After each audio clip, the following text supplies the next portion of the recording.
Okay, so these are my suggestions for coding up a Gibbs sampler for a probit model. First you'll need to generate the data. Okay, so let's start by picking some numbers here and values and everything. We'll like to probably have a constant in the model. So let's do that. Have n observations. And we'll have some other stuff in there.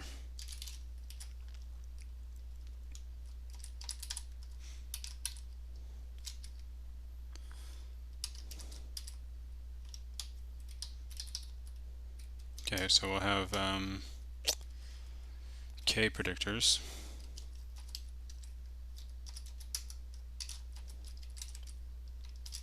And 100 observations. Okay, just got a lot of output here, so I'd probably want to turn this off. And that's about all that I need here.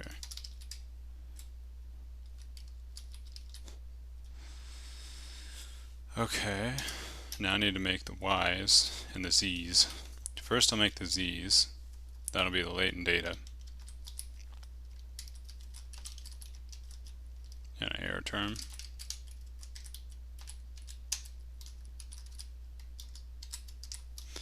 Okay, so that's my error term. And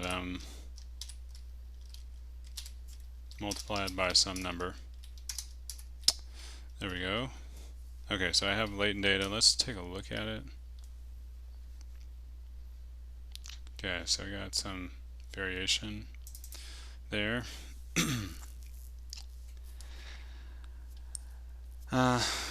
That's good. I suppose that's all that I need to do for this.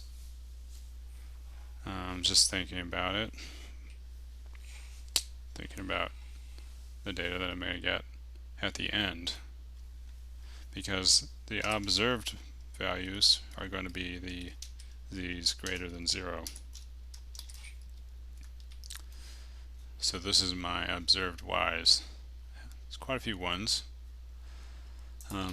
which isn't always a good thing. I'll set my RNG so I get the same thing every time. Alright. And yeah, I don't know. I don't think I'm going to do anything else really. You may not want this. You could take that away by calling this a double. I don't know. But that's not really a big deal. Okay, so what I suggest doing to make this gprobit function is probably taking your last code for your Gibbs sampler and just sort of copying it, taking everything and copying it in. This we'll need later. So that's what I've done here. I basically copied the essential parts because the update for the beta parameter is going to be the same thing. In essence, it's going to be the same thing, but not exactly. One thing that is going to change is you will not be able to do this anymore. Okay, so you have to get rid of that. But yeah, otherwise it's going to be the same. So the first thing that's going to be different from this code and the other code is that, well, maybe we'll get everything working. We're not going to be drawing from an inverse gamma anywhere, so we can get rid of that. And this, we already know what sigma squared is. We, by an identification restriction, have made it equal to 1. So we don't need that. I'm not doing any forecasting right now. So we're not going to store sigma. We will keep beta. So that's what we'll want. Alright.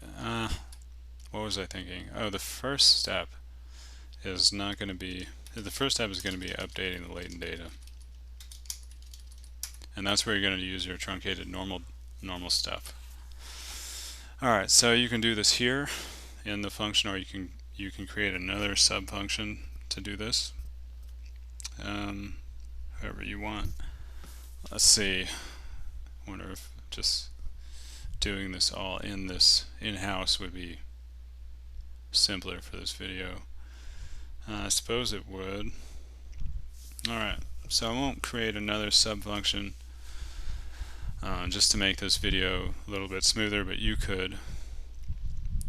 What you're going to want to do is you're going to want to draw from the truncated normal based on the observed y, if it's greater than 1 or if it's not greater than 1. You're going to want to do that every simulation. So let's say that we're going to iterate I equals 1 through t. Probably t would be better. Okay, so we're going to do this every time. Let's take a yt and let me just look at it, make sure that does something. Okay, see, it didn't work, so let me get this working. We're going to want to put in y and x. What else do we take? Priors. Okay.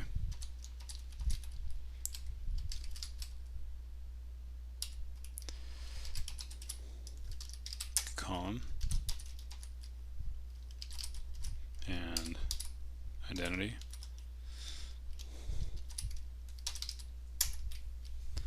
Okay.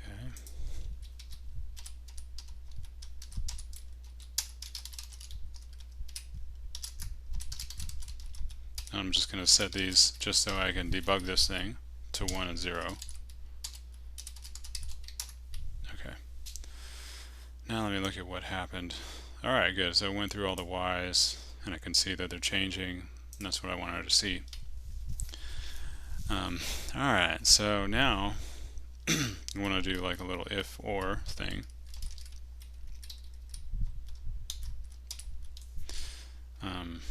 I was just thinking, well, can I do this faster than just looping? I don't know, maybe, but I'm not sure how to do that off the top of my head. So every t, okay, so something that's going to happen no matter what is we're going to take t, we're going to take that entire row actually and multiply it times whatever beta happens to be at that stage, and this is going to be our mean. Okay, this is going to be the mean there, so that'll be the mean of the truncated normal, and that could fall on either side of the truncation region, even if y is greater than 0 or y is 1. You could get a negative mu, which would mean you need to draw a value from the positive orthant, but your mu is negative, so that's why you need to write that code that I showed you.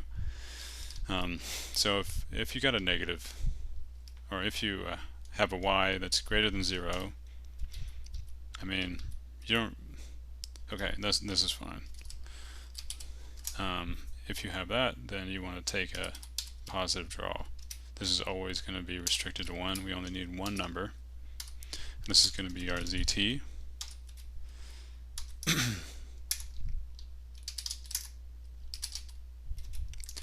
Okay, so I'm just going to write some filler code there, just so I can get, well, maybe I want to take a look at it, make sure it's working. Now I'm going to also do this. I want to see yt, make sure that my code works. So if I see a 1, I should see a positive zt. Okay. Let's analyze this. Not enough input arguments for beta. Okay. The reason it's doing this is because it's thinking that beta is a function, but I want beta to be a set of numbers. So I either need to change my name, which is probably a bad idea to call it beta. I could call it B if I want, or whatever. But B is kind of a short name, not really descriptive of what it is. So I don't know, you could call it whatever you want to. You can see here that it's called in the code B1 update, so that's probably the best name to give it for now. But you need to set it up or start it off at something. So I'll just start it off at this value, or you could set it off at the value of the prior. whatever you want. Alright, now I see a bunch of stuff. I don't think I should be seeing this much stuff. And why do I see so many things? Because it's appending things to the list. So Z doesn't know what it is, and it's just appending stuff. So let me start Z off at something. I'll just assign it to the value of Y. I probably don't want to see the whole vector of Z. I just want to see ZT at every iteration. Alright, let me look. 1 positive, 1 positive, 1 positive, 1 positive. Alright, that's what I wanted to see. Now what we need to do, I'm pretty sure that this is working, although probably I need to test more, and you will as well, is I need to also take a draw from the negative side. If yt is not greater than 0, then it's less than 0, and that means I need a draw. It's either less than or equal to 0, which is fine. It can be equal to 0. I need to take a draw from the negative side of the distribution. So maybe I should just go back to my pad and kind of draw this out. See, get a new page here. Let's just think about what we need to do. Zoom out a little bit.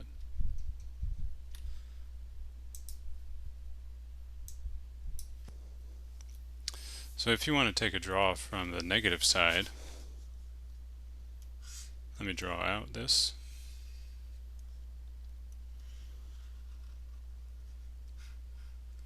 Alright, so this is the normal distribution. What you want to do is take a draw from over here.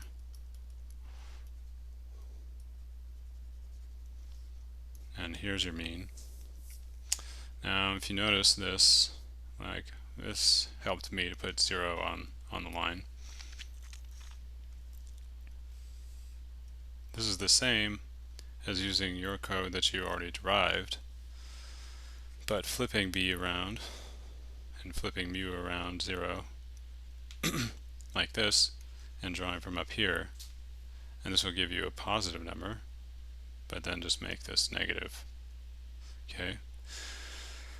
And of course, if b is 0, which is the case in the probit, then there's nothing really to do except to make the draw negative and mu negative. So that's what we're going to do in the code. So you don't need to write new code. That's basically the moral of the story.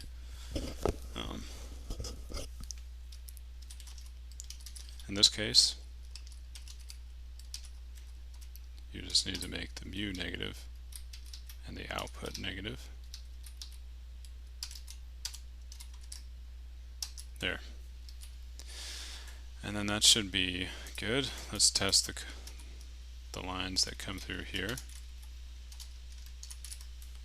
Make sure we get negative draws. Alright, take a look. And we get 0, negative, 0, negative. That looks like it holds. You should test more rigorously than me, but I feel good that that works. So that updates all the latent data. You may want to do this and put this somewhere else in another function, but let me test in this way. Z, Y, and compare them. Alright, so when I have 0, I have negative, 1 positive. And make sure that there's nothing inconsistent. Okay, then this code is good to use for the time being. The update of the beta parameter, that's not going to change, just this xpy will. It's going to be x times x prime times z now. So I could change that to z.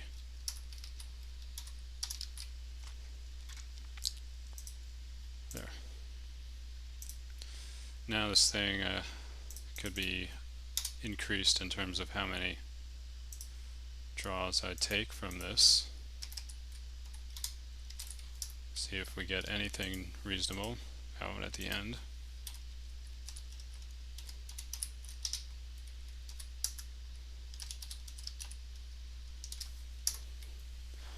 Okay, need to define one of these output arguments before I can look at it.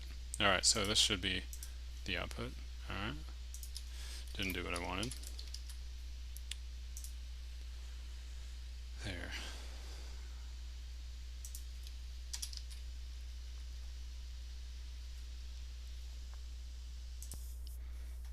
Okay, and I'm back. I paused the video for a little bit because I looked at my output and I noticed it was wrong, so I wanted to see what was up and I didn't want to try to fix it on the video. What I noticed actually was in my code when I was generating the data, I found the problem. This was there as 75, and when I first made the data I was looking at it and I was like, wow, it's really, like, a lot of those numbers are really big. I was wondering why, but I just didn't do anything about it or think about it. I just thought, well, I guess that's what they are. But the reason is that I didn't put a decimal there. I actually put just the number 75. So that made everything really big. And that was the reason why. And you don't want to do that because you don't want to have values that are too far outside the range of the